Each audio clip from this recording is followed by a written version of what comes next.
Good afternoon, everyone. How are you all doing? Great. All right. Awesome. So, for the first time since the start of the seminar, this is seminar number 2, and for the first time, we're introducing reasoning, right? So, I won't be using too much jargon or patois or anything, but I will tell you that this is Dean's concept of sitting down to talk with somebody and get, one-on-one and getting their story, their experiences, their struggles, and everything in one reasoning session. First, I think it was about to be chatting with her or something like that. And I said, no, man, reasoning. So, right. So, she make with focus and determination. A lotus flower, fashionista, and creative, with a passion to change the mindset and the lives of women. She's a clinical psychologist and CEO of White Lotus Bridal Boutique and Isle and Lyric. Ladies and gentlemen, today we're reasoning with Kamala McWhinney. Please make her welcome.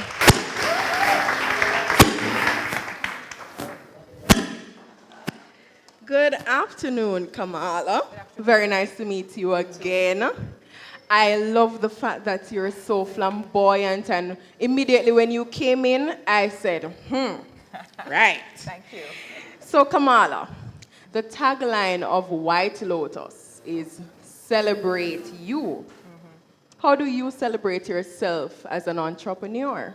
You start with a hard question. I was like, where's Dean? I'm going to look at Dean. Because we're going to have a conversation after this. How do I celebrate myself? That's a very relevant question, especially in this season. I like to celebrate the small wins. Sometimes they're very small. Sometimes you have 5 items on the to-do list, and just going through all 5, I can celebrate that.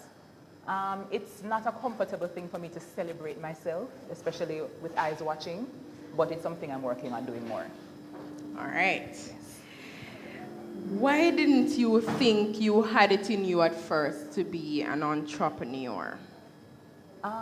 So I have relatives in my family who are entrepreneurs, but I just thought it looked kind of magical, the way how people just have a product and people just buy it and you make money.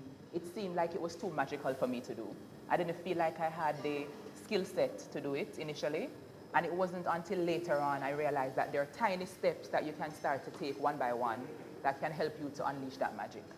And as you speak of that, I know that you started White Lotus Bridal in 2010, which began as a hobby, really. Yeah.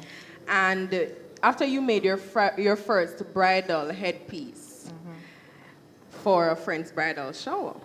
Now, tell me, what were the first steps you made in turning your hobby into a business? So I started to go down to Federal to buy my feathers and my lace and needles and the whole works.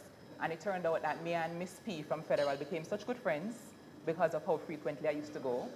And I started to make the headpieces for people, put them on Facebook. So as Dean was speaking of this morning, that first step of advertising what you do.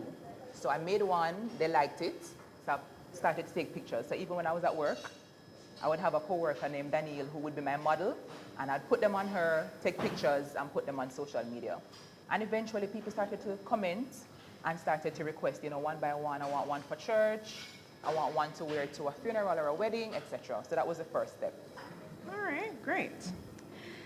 How has your career, well, first of all, let me ask, how has your mind changed since you first became an entrepreneur?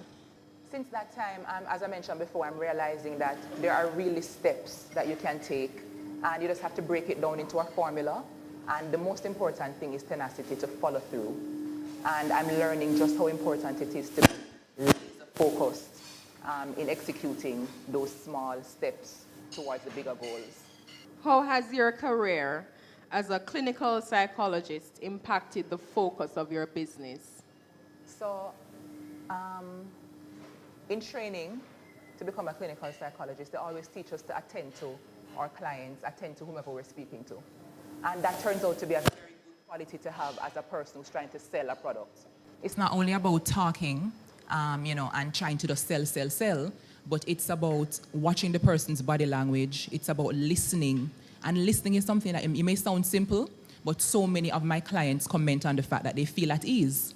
Because when they come to White Lotus, the first thing we do is to be warm and to engage. And those are skills that in some way we picked up through the training for clinical psychology. How do you listen to your clients? Can you kind of teach these entrepreneurs how to listen to people? You guys want to learn how to listen to people? So firstly, you have to be interested. That's the first thing. You can't fake it. So if it's only about getting the person's money, then that's already, I think you're kind of gone to the side already. You kind of lean as it relates to that. You have to be interested in who is this person? What are they really looking for? And how can I convert them into becoming a long-term customer? So they can spend $5,000 with you today and them just gone. Or you can build a relationship, build loyalty, and they bring Dion, and they bring Dean, and they bring Joan, and next thing you know, you have like a tribe of loyal followers. If they feel like you care, find something relatable. So for example, they might have an outfit that you like. And it's also important to be genuine. Don't just fake it because you want them to like you. But, develop a culture of celebrating other people, of complimenting. It doesn't take anything off me to tell somebody that they're doing a good job or that they look nice, And unfortunately, as women, sometimes we get this cattiness about us, where you don't feel like you can tell a woman, say, her afro go on with bare things, or you can tell her, say, her shoes look turned up or whatever. We just feel like, yeah, she look okay. And we're afraid to really, celebrate other people. So out of that kind of culture, eventually, it becomes second nature to really tell people, express. And it also takes a bit of sharing sometimes, Sometimes people might say, how are you doing? You might say, it's been a rough day, but so and so. You're trying to see how a conversation starts out of that. And people begin to become comfortable, and then before you know it, a business relationship develops. Kamala, take us on a journey to White Lotus Bridal Boutique and Design House. On a journey from Montego Bay? On a journey to your store. What do you mean? Tell me what's in there. What do you do? All right, I'm a customer. Mm-hmm.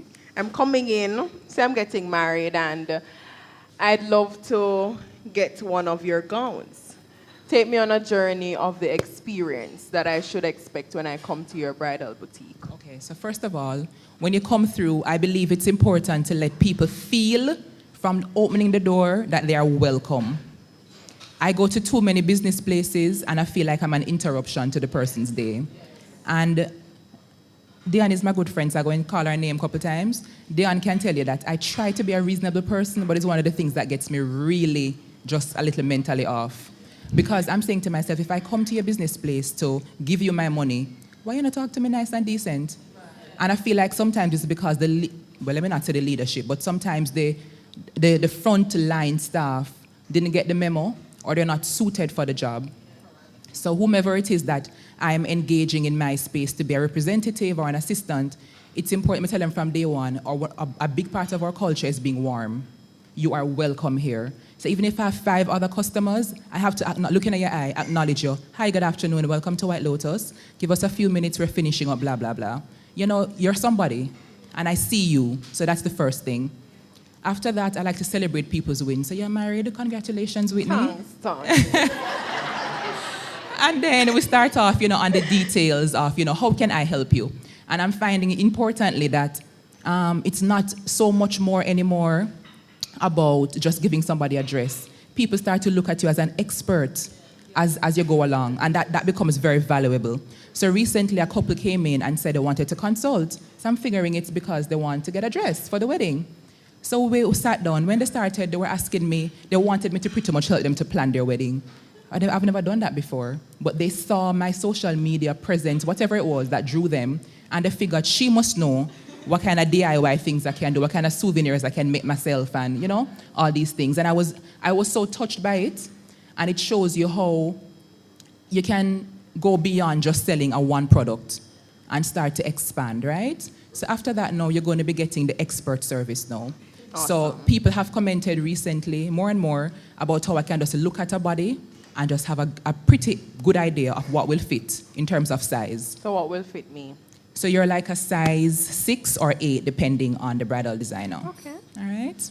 And And based on what type of dress? I'll come into that, man. Okay. So based on your body type, I would say a fit and flare or mermaid would look stunning on you. Okay. But that doesn't mean you notes I can't. can know for later that, you know? But that doesn't mean you can't also wear a ball gown, because once your waist is cinched, right, Terry? Once the waist is cinched, then no matter if you're slender or, you know, a bigger bride, once you accentuate the waist, it can look very flattering in those styles as well. Okay. Yeah. Awesome. So oftentimes after the bride gets the product that they came for, many of them bring cake after the wedding, come back. Really? Yeah, man. That's They so tag us on nice. social media in their wedding pictures because they become a part of the White Lotus family. And that is what makes me feel most, you know, successful as an entrepreneur. How do you establish your social media presence? So I think it kind of stems out of what we were talking about earlier. Having a conversational tone in the post, right? Letting people know I'm talking to you and you and you and you and you. So even if you don't think you're a fashionista, you know, we just post some things to show you what's possible, start to kind of pick people's imagination and have that kind of a welcoming tone, even in the text and the images that we put up. Things that everybody can relate to. 'Cause not everybody wants to get married, right? Not everybody is interested in going down the aisle or going down the aisle again. So the audience has to be bigger than that. So we post things about women, you know, about things that affect us, style, health, wellness, that type of thing. I know that you're particularly interested in women, in how women see themselves in improving their self-worth, in, you know, preparing for marriage, life during marriage, life maybe after marriage, and even relating to your own experience as a breast cancer survivor, how to bounce back and do treatment and all of that. I want to know what sparked your interest, apart from just being a woman, what has sparked your interest to be so outspoken and you know, so strong on the part of women?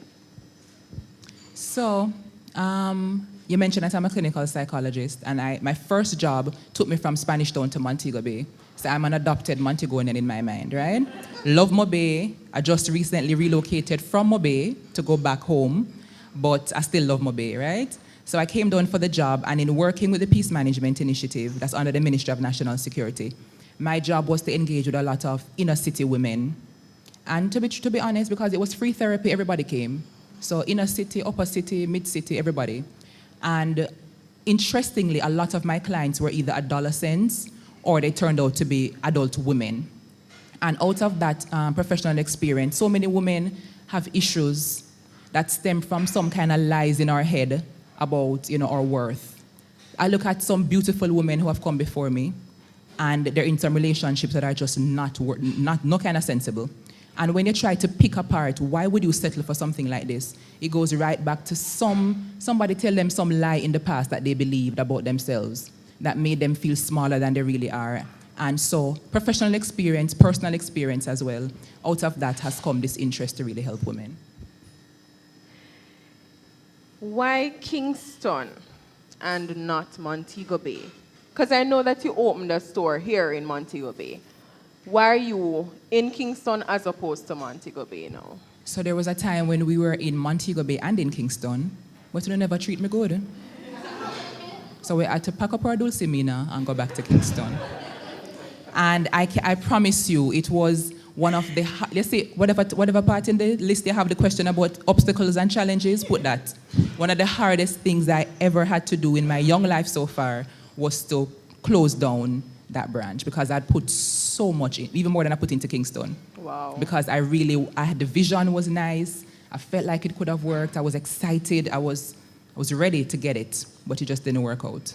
So that's why.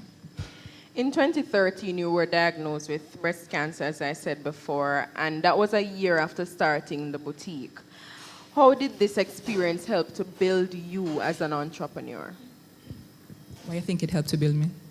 Tell me. Let me question you back. Well, based on what you said, I see that you, all right. One of the things I think about is that a lot of people say that psychologists have a lot of problems. And I can just imagine. I can't believe that she just said that. I'm very down to earth, but I'll tell you that I can imagine that when you realize that this was one of the obstacles you had to face, and even now you have a lot of women and entrepreneurs overall that, boy, when health step in, and you know that there are preventative measures that you could have taken, but now that it's here, you have to attack it, you have to deal with it. And so a lot of people have to think about, oh, this go just take me away from my business and I'm not going to make enough money in at the time and all of those things. And one of the things that people have to look into, and I imagine that you were faced with this, that, you know, it's either I spend the money now to heal myself so I can have more time for my business afterwards and take the time away now, or I stick to my business, try to make more money, and my health deteriorates. So I can imagine that that was one of the decisions you had to make. Am I right? Yes, pretty much. So, of course, I was 30 at the time, wasn't looking for no kind of major health issue. Mm-hmm. But thankfully, after I started the first job in Montego Bay, the Sagicor man just kept on coming. So like I bought a policy because you want to be responsible and, you know, have a little something. So I bought a first policy. And he came back like maybe a year after, and he was like, Miss McWhinney, you know, so the one where you're buying a cover you for accidental dismemberment, and if your fingernail drop off, and if you lose a toe, and all these things. So he was like, I have 2 other ones I want to sell to you. To be honest, partially to get rid of him, I bought the other 2 policies because the price point wasn't bad. So it ended up that I was covered. No idea just how fortuitous that decision would have turned out to be. And so thankfully, I didn't have that huge burden of, oh God, oh, may I go afford to fight this, because the insurance, you know, kicked in, for which I'm so grateful.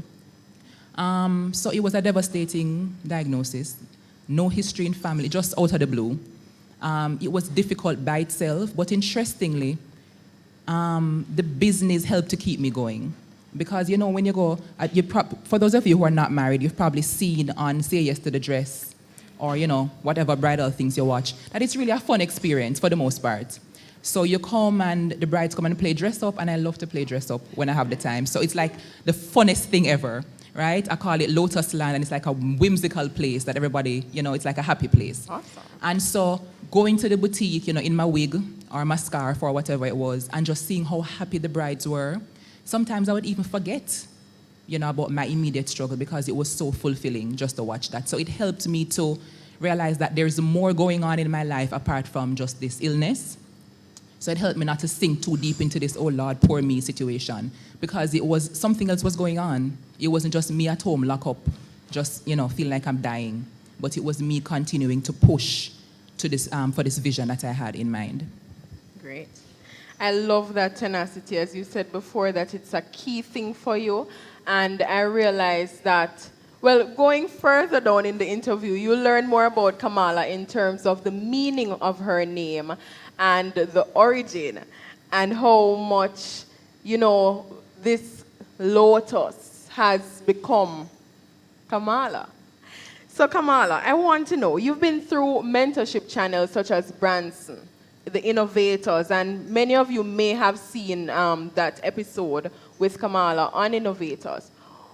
How would you say they played a role in where you are today? The Branson Center, as you know, the center was founded in Montego Bay, and then they relocated recently to Kingston, right? Which makes me kind of sad, but it is what it is. The Branson Center was instrumental in, to be honest, getting me for the first time from being a hobby person to starting into a real entrepreneur's journey. Some of the things that Dean listed today in terms of what an entrepreneur needs to do, you know, sound financial management and attention to detail, I never have that. Because I was just lost in, oh, this is so pretty. Oh my God, it's just so gorgeous, right?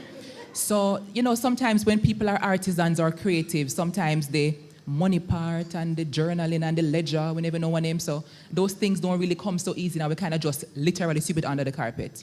And I'm so guilty of that, right? And so the Branson Center kind of arrested me and said, what do you really want to accomplish out of life? Like, you want to just make pretty stuff and can't afford to leave your full-time job, which was part of the allure for me, or you want to be a businesswoman. And another thing from the Branson Center that was valuable is the networking. I remember I wanted a space. At the time, I was only making fascinators, just the headpieces, and I still felt like I wanted to take it a notch further, so I wanted a space. And I was praying for like about 3 days, and I was saying, God, we just want one space so we can afford to just have White Lotus being a home. And I promise you, like, let's say I would usually sit beside you in the business class. Somehow I end up sitting beside Whitney.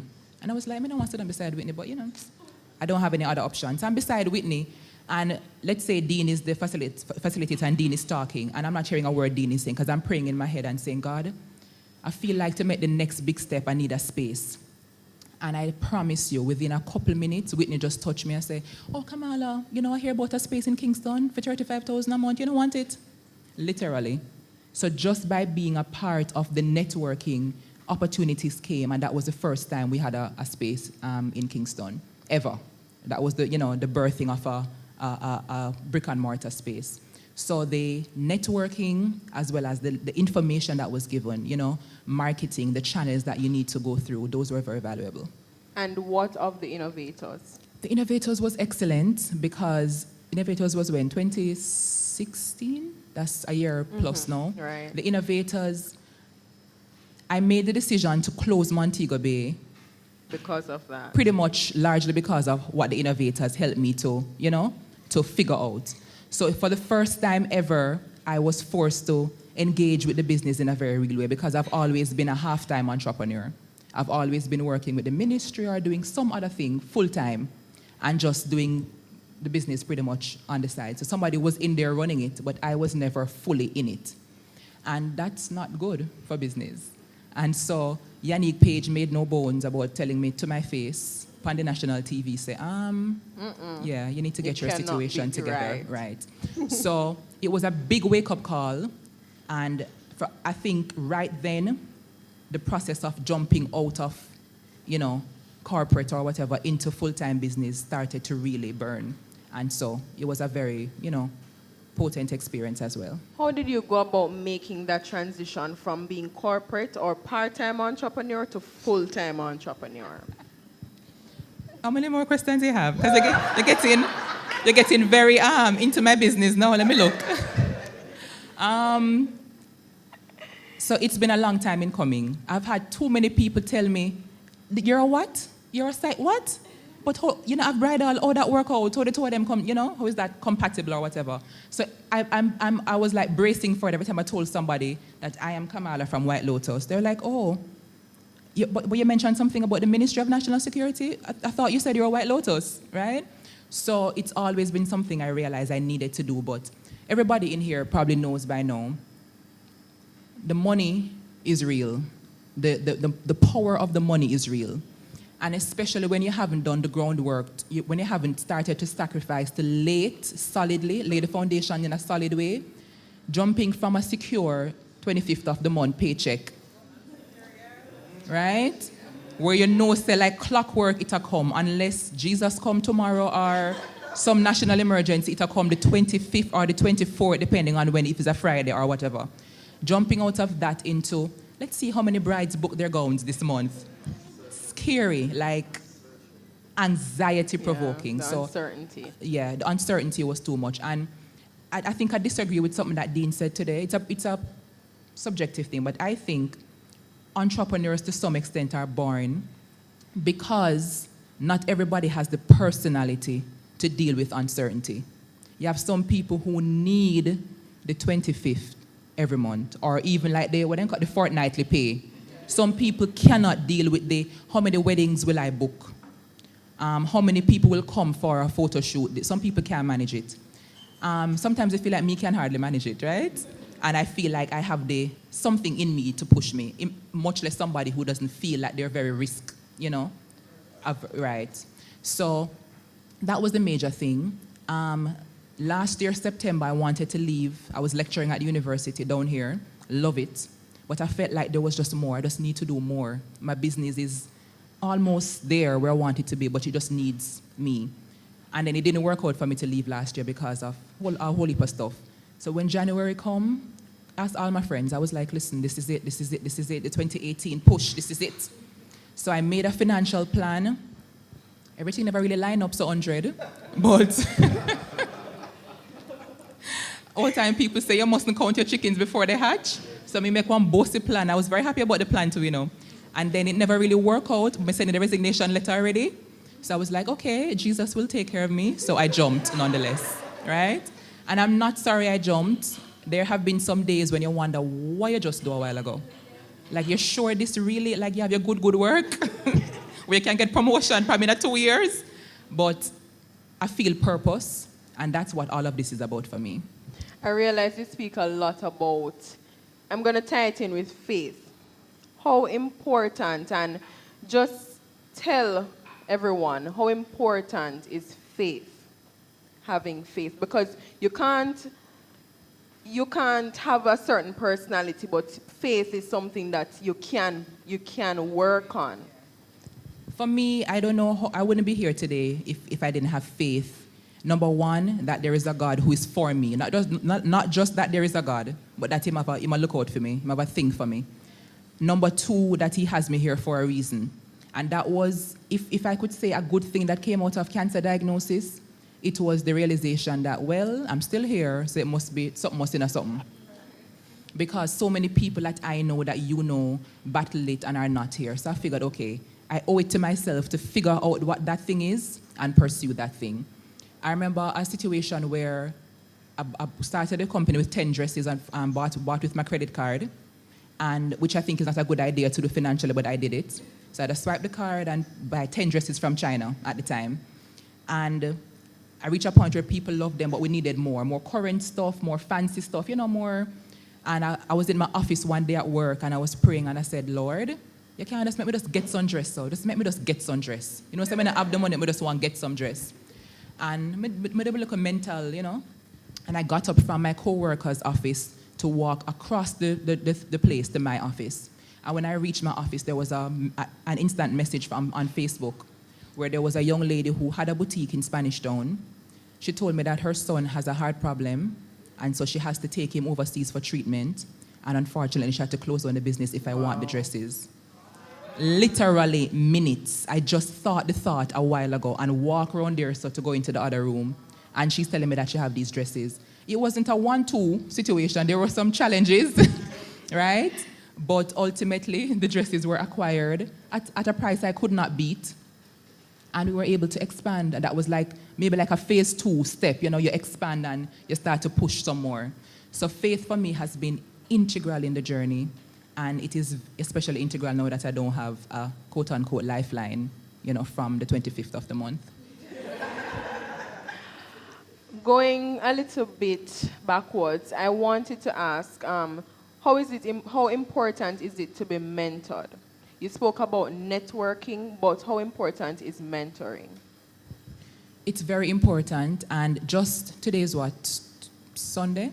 Just yesterday, Saturday, I had a conversation with somebody who I'm going to be adopting as a mentor, and it's like I had a moment where I realized I've been missing this for a long time, because even though I have sources of inspiration, people I reach out to, people who share things with me, I haven't had that 1 or 2 people that I say, okay, let me call so-and-so, because I need to figure this out.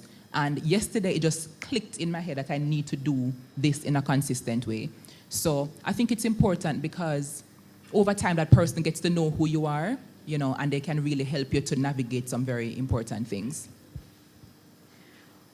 You spoke about the balance, striking the balance in your business, and you say I should already note the the struggles that you have. Now, tell me about the other struggles. I think a lot of the other struggles just stem from some residual stuff. You start the business, but you didn't do a full scaling. What are you doing? What are you trying to accomplish monthly? What are your monthly targets? What are your quarterly targets? What are your yearly targets? So in many ways, I'm breaking out of it now, but I have just gotten up every day and just go. You just wake up and you just run the business. without a clear blueprint of what it is that you're trying to accomplish. So I feel like not having been there full time especially contributed to just the day by day basis thing. You just do it. It just happen. But you're not really in the driver's seat. You're not really in control. So one of the benefits of jumping off the cliff and now being in it full time is being able to really manage the planning and the forecasting and the marketing and all these metrics. So I think that has been one of my major challenges in the past, just not having a good handle, just not having been there, You don't know what going on because people can't tell you anything over the phone, and until you go in on the weekend and start to go through, you realize that there may be discrepancies, but that has been a major thing. Another challenge is that the brides will come, and when I'm there, and they'll be like, oh, the service is so good, we loved it, whatever. And yet, I wasn't seeing the growth I wanted because I was only like 1 day a week on a Saturday. So now I'm able to, somebody said it earlier, be the face of the business, I'm learning how to the innovators was critical for me to learn how to step out of this little, yeah, I'm doing something, but I don't really want everybody to know what I'm doing because suppose it fail, that fear of putting yourself out there. I was musing to myself this morning how Terry-Ann from Shop Like a Star Boutique, she did my outfit situation for me. And when she sent me the sketch of what it is that she was doing, I loved it, and immediately I thought, if it were not for her, I wouldn't have dressed up like this today. Because we just have this thing where we just fall into this rut of, you want people to see you, but you don't want to see you too much. Because suppose they don't like what you have on. All these thoughts that we foster, and especially us as women, unfortunately, these things of visibility and criticism. And I figure the men might have it too in a different way, maybe, just people's opinions of you, So Dion can tell you, Dion won the Innovators 2 years before I entered. And I saw the opportunity to enter, and I was like, maybe, it's a nice idea. You see, when I apply and realize I press send on the email, I almost passed out for like 2 weeks. For like 2 weeks, ask Dion, every 2 days, I call her, D, you really think this... And she not start rebuke me because I just felt like, oh my God, what have I done? Suppose my business flop before me go up on the show because I'm not even in it to run it. Suppose the people on TV think me fool. Suppose tax people come for me. I had all these thoughts, right? Before. And Dion, I thank God for people in your space who, she's like my business bestie. Somebody, we need people who can help us and say, girl, nobody with the foolishness, come, get your life together. Yes. And I can do that for her when she might have her pop-down moment, you understand? But stepping up and doing it, I didn't win, but I felt like I won. Because the experience itself was a pivotal moment for me. That's great. Now, I know that through White Lotus, you've also done several campaigns, mostly geared towards women, and I think it was about last week or so, you introduced something on Instagram where you spoke about having classes, some sort of class. Tell us about one of those campaigns that you've had and the impact it has made. Well, since this is technically still Valentine's weekend, I'm going to go with the life class one that I crafted recently. Coming out of the same thing of having so many friends who are women who end up with some pop-down man who even mentally, we were being abused, Say that again. You need a mic? Say that again. A different word? Underperforming men. All right, let me.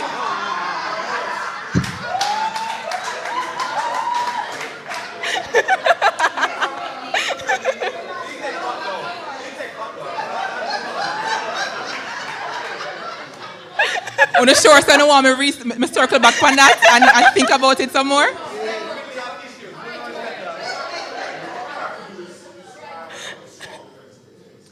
I understand.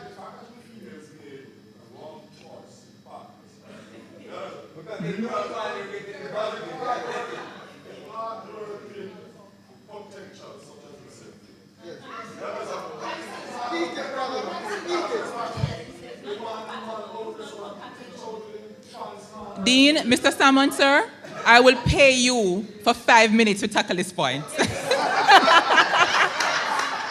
I will pay you money to respond. Me know say Dean are good people. Mrs. Dean, Mrs. Salmon. All right, let me see if I can professionally respond. What's your name, sir? Cleveland or Eveland. Eveland. So I use the term pop-down men. No, that's not what I want to say. Thank you, though, Jody Marie. All right, what I'm saying is, and I'm not biased because I take responsibility for the fact that many of our men are raised by women, sometimes single-handedly. So we're doing some things wrong that we need to get our lives together as well. Thank you. However, that being said, the problem is what it is. You have some man a road, Mr. Conrad and Mr. Eveland. You have some man out a road who them psychology don't 100. Agreed. And remember saying I'm not, listen, remember I'm trying to spread the blame here. Help me to spread the blame. And it is very true. It is very true that we as women have a responsibility to choose appropriately. So we need to get our psychology right as well. Thank you, Evelyn. But the point remains that you have some pop-down man a road. Okay? You have some men who are not honest. I think honesty is what it boils down to. A man can tell you up front, say, me like you, but me like Dion, me like Terry, me like Jody Marie, and me want the three I wanna. That's a straightforward argument. Don't it? And then, as a big man to a bigger man, the bigger man can say, oh, that's cute, but I'm not about that life. And she can keep walking. But you have the men who promise you the house, the car, the trips to Dubai, all these things, right? And then when you look, I want to look a machistic house, and 5 baby mother we never tell you about, and 16 children, you understand? Etc. So, coming out of the women I've seen in therapy, coming out of my own experiences with having made bad choices, and coming out of talking to friends who are awesome, but just can't see how awesome they are because some mind tricks where some man messed them up with, I have decided I want to use all my skill sets this year, and I want to launch this life class, not only for women, so please to come to Kingston, right? Not only for women, but for adults to really come and let us hash out some of these things. Who taught us these things? And how can we unlearn them and have better relationships? And Mobe need it, so if you come, please to come and support. So I'm passionate about the life class. It's not only about love and relationships, but I want the first one to be around the issue of love. And then moving forward, I want to tackle things like abundance, living on purpose, financial planning, practical things as well. So I'm excited about that. That's great. We could have one. Could have one here one of these days, right? I like that idea. Thank you. Don't take the right. I'm not a part of the business that you're doing with White Lotus because it must be a fee that you charge for it. Is that something where you saw that you can branch off and do something different? Not just right on. Actually, I think of White Lotus. I call it White Lotus Blooms. So that's the arm that I want to use to the woman empowering things. So the campaign for breast cancer last year was under the White Lotus Blooms umbrella. And now this thing is a paid event, as you rightfully say. And it's under the umbrella because I want the brand to stand for something. And I've chosen woman empowerment, primarily. So yeah, it's a business venture as well. And I feel like for 2018, I want to tap into all of the things that I have. So I can make fascinator, I can dress people in a wedding dress. But I want to use the psychological skills as well in a meaningful way. Yeah. Counseling for couples as well, yes, ma'am.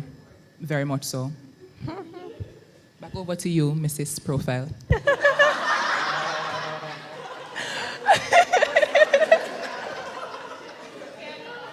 Why is it so important to maintain your social responsibility? I feel like it ties into purpose for me. I'm here for a reason.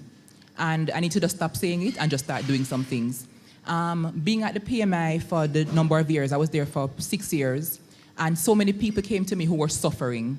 And when I say suffering, I mean things that any one of us in here could easily help them to fix. Some people just want 5 people yard for cut every 2 weeks so they can send them children to school. I also worked with the National HIV STI program for a year, and there are people who are HIV positive, who need medication, who don't have the food to eat to take the medication. Wow. So having been, trust me, it was a lot to deal with constantly. But having seen these things, I realized that all of us have something in our pocket, in our hands, in our headspace that we can do to help people. And that is why I love and respect this thing here. Entrepreneurs, not just entrepreneurs, but entrepreneurs for entrepreneurs. And in a similar way, I'm passionate about us for somebody else, for somebody else, you know?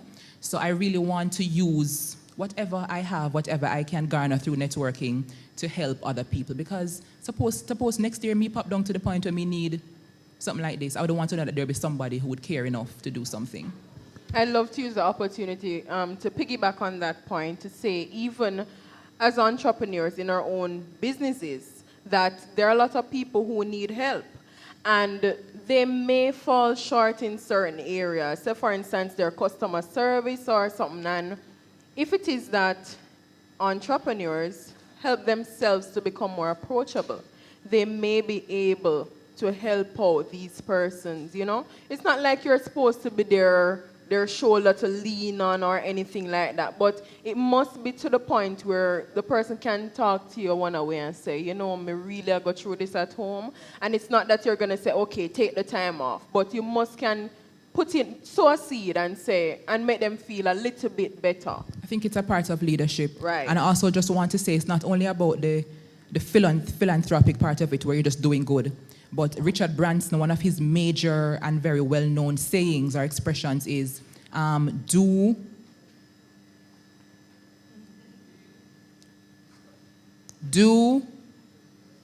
good by doing well. Oh, yeah, yeah. Right? So do good meaning to give back. So you do well, not just do well where you're earning a good money and your profit is high, but use that to be able to do good. So. All right. So do good by doing well. All right, Terry. All right. Ready now. So you move from White Lotus and the little story about going to a hotel industry to pitch to them, because I'm a researcher now. Right. So you come strong. You made a pitch to a hotel industry, and instead of them saying, all right, they're going to take on White Lotus, they made a pitch to you saying, why not supply destination guests with more, you know, worthy souvenir that's Jamaican made, that's consistent, that they can bring back with them and say, this is from Jamaica. And so you came up with Isle and Lyric. Why a luxury body collection? Before you go there, I just want to say, listening to you talk, it's so important to tell your story, because sometimes when people tell it back to you, it sounds so inspiring. You never realize that something was going on for you, right? But yes, I reached out to a major hotel chain because I thought it would be a great idea to have handmade in Jamaica bridal accessories for destination brides. Because most brides don't want to come to Jamaica and then get their dresses when they come, because the time is too tight. You have to fit and alterations and the whole works. So I figured, okay, the accessories you can just put on a veil when you come and just pick which one you like the best. I was so confident in my idea, and the Branson Center helped me to reach out to this particular individual, and I got a very stoic and poised no. And because in that moment I was in the grinding mode, I was like, I heard you, but I just want to say. So we had like a proper back and forth where she kept on saying no in several different ways, and I kept on saying but in several different ways, right? Until I conceded, and she said to me, there is a market though for consistent supply of distinctly and authentically Jamaican souvenir gift items. Couple years before that, I had this idea written down, penciled it out, to do candles and soaps and stuff, that are very interesting. But I didn't do anything with it. So when she said that to me, I thought, these can be souvenir items too, depending on the size and how you package it. And so I came back to the drawing board. All of my inner circle contributed in some way with ideas and names and stuff. Island Lyric was born. And so it's the Island Lyric Luxury Body Collection. We have body butters and body scrubs, and we use coconut shells as part of the packaging and all these things. And it's been going well. I'm grateful. Last year, our hotel chose our gifts to give to all their guests for Christmas, and it was over 300.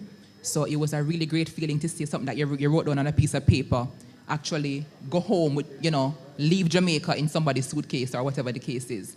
So in moments when I feel like, Lord, nothing go on, it's good to hear about these things. And, it's encouragement to even look at the other ideas I have penciled down on some piece of paper and see what can happen this year too. That's great. I must say, I really, when you see somebody, but you don't know their story, as you said, and when you really sit and reason with somebody, say, all right, this is somebody that I know look up to, this is someone that I know admire, and I'd love to become somebody like her. And so I want you to tell me, what would you say to aspiring entrepreneurs who would want to turn their hobby into a business?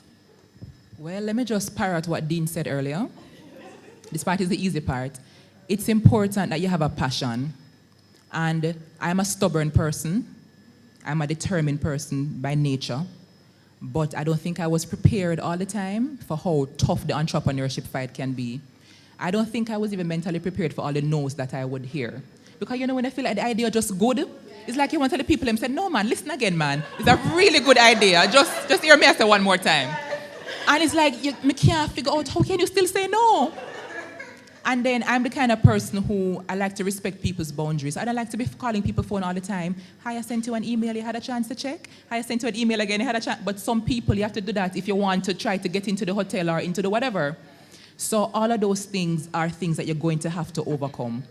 So you have to have a passion for the thing to the point where you're willing to do anything for it.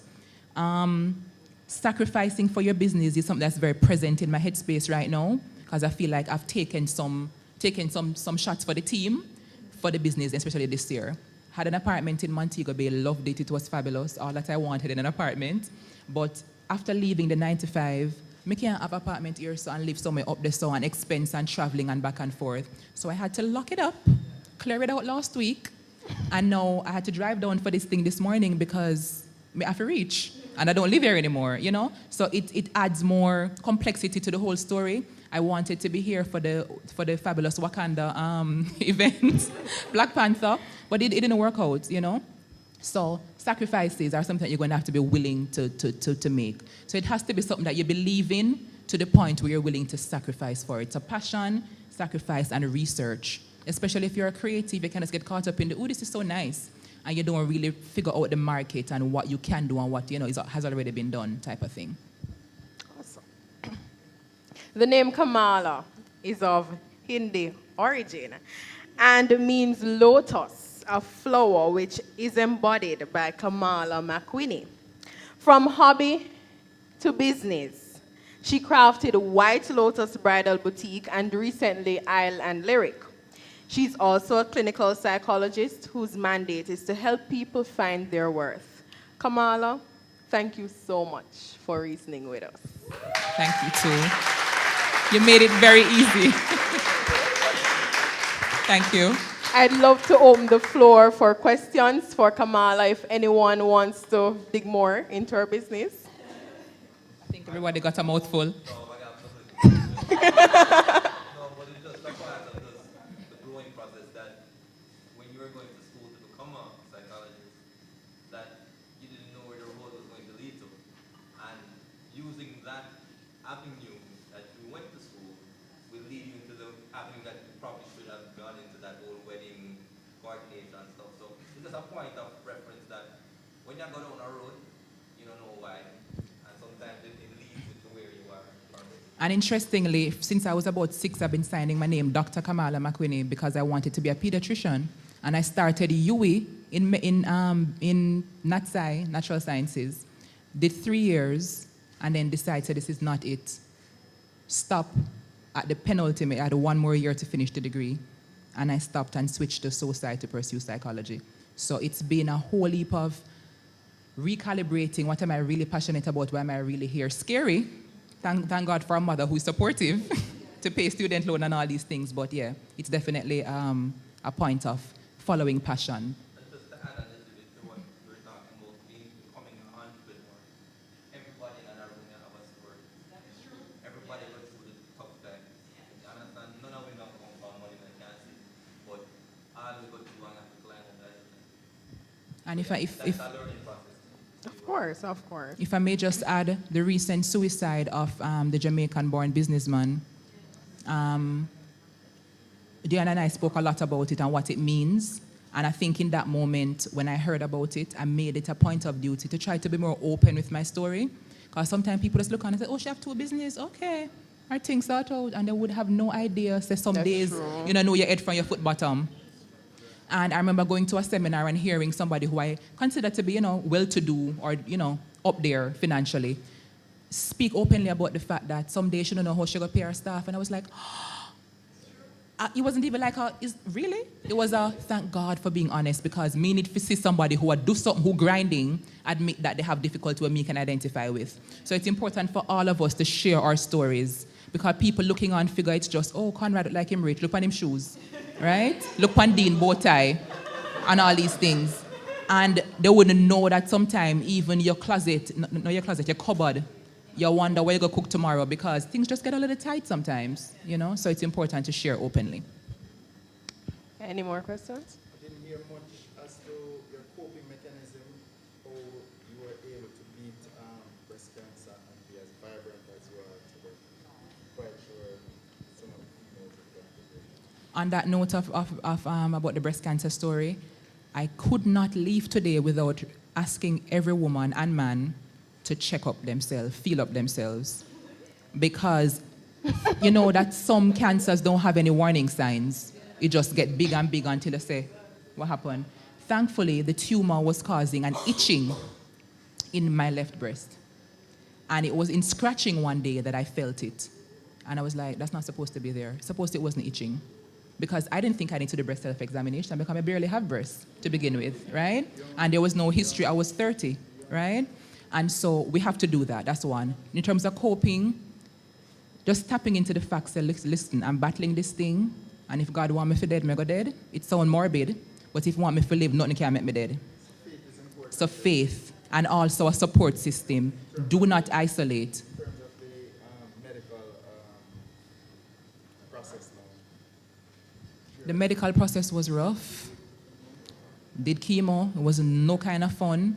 I had to space it out over a longer period of time because I kept on getting sick from the chemo. And then I had another complication from another procedure that hospitalized me before I even started chemo.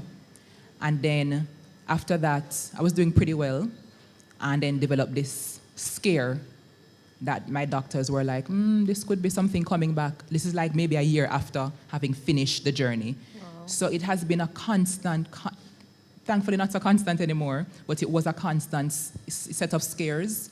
And I'm so thankful for support system. I have a mother who just now left me an inch, and I have friends who are like family. And it's important for all of us to have that one or two persons who we can go to and just chat, laugh, bawl, as often as you feel like you need to. Any changes, one last question, any changes you made in terms of your lifestyle? So You eat, stuff like that? Daily Cafe, you'll be seeing me more often. I'll be honest, because I started out honest from morning, I got honest up to the end. I started out making big changes. I cut out or reduced chicken significantly, because the particular type of cancer I had was an estrogen receptor positive, and they found that the chicken, them have hormones in there, which it's thought could have implications for that. I started to also do like, what's the thing called? Juicing, etc. Yeah. So I fell off, I need to get back on track now. Not as much as I need to. Yeah. Just moving from one purpose to the next, going back to Dean. Last night, just sitting down, thinking about coming here today, who is my little things that go on different than I did. And all of them come to it. But one of the main things that talk about the phone man, Carl and Operation, Kingston, and talking about just the business and the problems they have. Because your problem is different than mine as one and so forth. And coming in and talking to the couple of people that we meet so far today, you bring it to a different whole mindset. You need to come out of the house and kind of So true. Any other questions? I think that's All right. it. On that point, I think we've heard enough. So, ladies and gentlemen, one more time, Kamala, I'd love to thank you for being here. And I know I know that you have sown a lot of seeds, and if any of you are getting married, gowns. Can I just say 3 thank yous? One to Dean for inviting me. I still want to know why he invited me, right? I want to know what happened in his mind, but I'm grateful for the invitation, and now that it's over, I feel good. I want to thank Dion for being my business bestie, and I want to thank Terry Ann for putting together my fabulous shoulderless situation today. Thank you. Thank you. Whitney, thank you. You're welcome.